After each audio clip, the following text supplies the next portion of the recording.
In the early 20th century, the molasses industry in America is booming. Molasses is not just a sweetener for various baked treats, it can also be distilled into pure ethanol, a key ingredient in the manufacture of alcohol and munitions. Two things that, with World War I in full swing and the resulting prohibition on the way, are in high demand. Yeah. The Purity Distilling Company in Massachusetts knows this all too well. So they've got a ship full of molasses coming from the Caribbean to offload at their facility in Boston. To house the molasses, they build a tank. A really fucking big tank. 15 meters tall and 27 meters across. Oh. It was the largest structure in the north end of Boston at the time. That's a lot of brown gold. Would be stored in this tank and then pumped via pipeline to Cambridge for distillation. The ship from the Caribbean arrives on January 14, 1919, the coldest part of the year in a state where the average temperature in winter doesn't get above 2 degrees Celsius. Oh, no. The molasses at these temperatures is far too viscous to be able to pump out of the ship, so it's heated to improve the flow, and 8.7 million litres of warm molasses is pumped into a tank that had been sitting in sub-zero conditions for weeks. Oh no. Now, if you're familiar at all with thermodynamics, this might have you worried. We all know what happens when you pour warm water onto the frosted over windscreen of your car on a freezing morning, right? But that's glass. Glass is brittle at the best of times. This massive tank is made of steel. Steel ain't no bitch. The tank had held molasses before, and it was going to hold molasses now. No worries. Until the next day. January 15th saw the temperature soar to a sweltering, unseasonable 4 degrees. Then, at midday, when the sun was at its peak, it happened. People in the area reported hearing a low rumbling, then machine gun fire, then an explosion. Oh. Those few extra degrees were all it took for the thermal expansion to be too much for the tank to hold. The whole thing started to groan. The rivets holding the tank together shot out in rapid succession, and the brittle, substandard steel crumbled. Oh. The tank failed, and millions upon millions of litres of molasses flowed out in all directions. Oh. Now let's get into a bit of science. Oh, yeah. A substance being stored in a container like this is just a mass of potential energy. Because the tank failed and collapsed all at once, all of this potential energy was immediately converted into kinetic energy. Oh, science. Molasses has a density of 1.4 tons per cubic meter. This tank held over 8,500 cubic meters of molasses. That's over 12,000 tons all released at the same time. Oh my god. Imagine if 120 blue whales all got dropped in one spot. That's the kind of carnage we're talking about. The force behind this explosion... How would you drop 12? That's amazing. Like helicopter? 120. Well, it'd have to be a lot of 120 blue whales. Oh, God. The logistics. Yeah, I know. It's mind-boggling. The force behind this explosion caused a wave of molasses, 8 meters high, to push away from Purity Distilling's yard at 55 kilometers an hour. Oh. It leveled Boston's north end. Water would have been bad enough, but the molasses was so thick that absolutely nothing could stop it. Buildings along the harbour were picked up and dumped in the ocean. Buildings inland were flattened. Oh. The wave pushed Boston's elevated rail, made entirely of reinforced steel, completely over. Oh. Wow. As the molasses cooled, it slowed down and began to level out. This might sound like a relief, but this is just the start of the nightmare.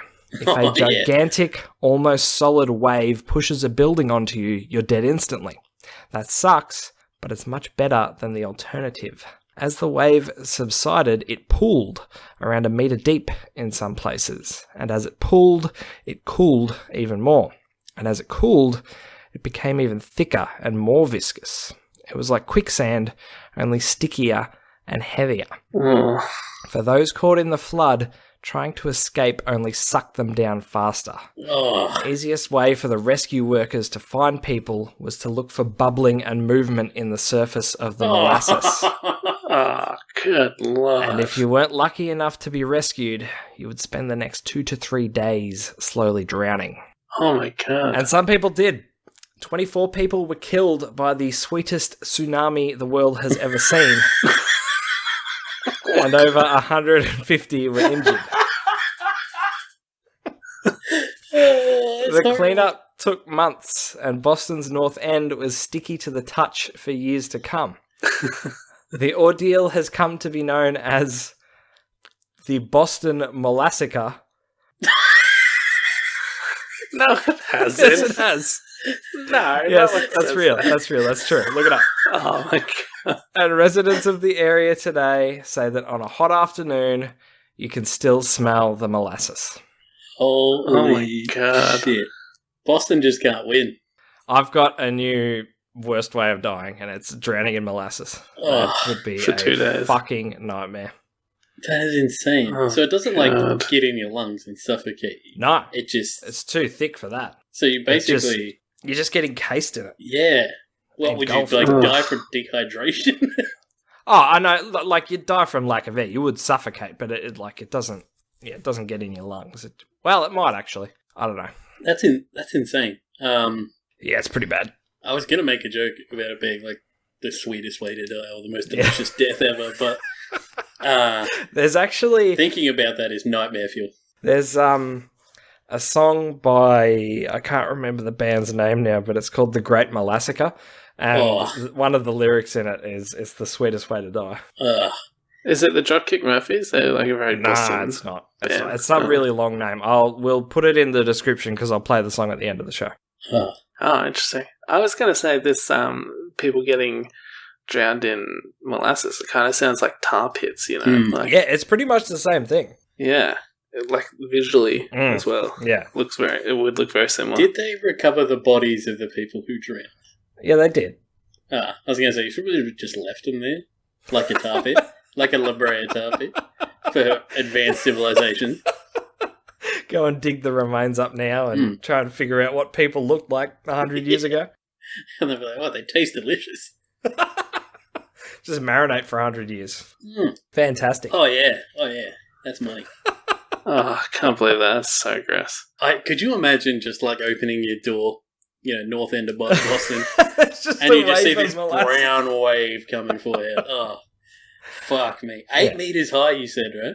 8 meters high, 55 That is k's an hour. huge. It was moving. That is like Japan And it's tsunami. basically just a wall. It's just a wall, and it's just pushed everything over completely. Fuck me. When you were describing it, it sounded like something that would happen in The Simpsons or something. Like something ridiculous like that. And Yeah. it would just, like, a tank would burst and it, molasses would just cover the town and everyone would be sticky, you know? It wouldn't have been so bad if like just one hole burst in the tank, because the whole thing failed at the same time. It just exploded, and the molasses just went in all directions all at the same time. How big did you say this tank was? 15 meters? 15 meters tall, 27 meters in diameter. Oh my So god. it's fucking huge. The size of that. Would you say 8? 8.7 million liters.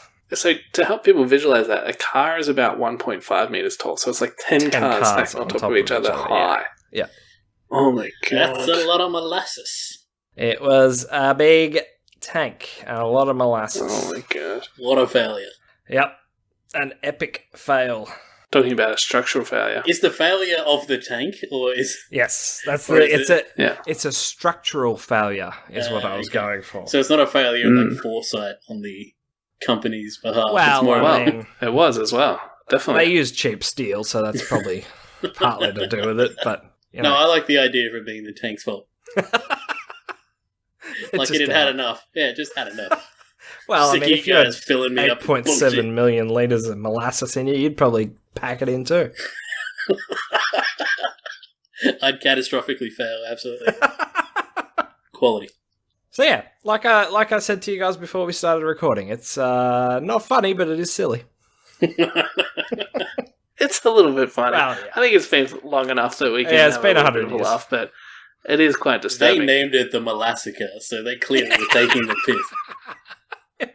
True. They can't be taking it too seriously. That's what it's listed as on Wikipedia, is the Boston Molassacre. Yeah. Like, you're at the funeral, it's died in the Great Boston Molassacre. People are laughing when they I see don't that. think they named it that immediately after it happened. I Surely think it was they a did. little- The next day's headline, when you're like, paper sticking to your hands because you're still covered in molasses. Oh, God. Great Molassacre or something like that. They definitely did.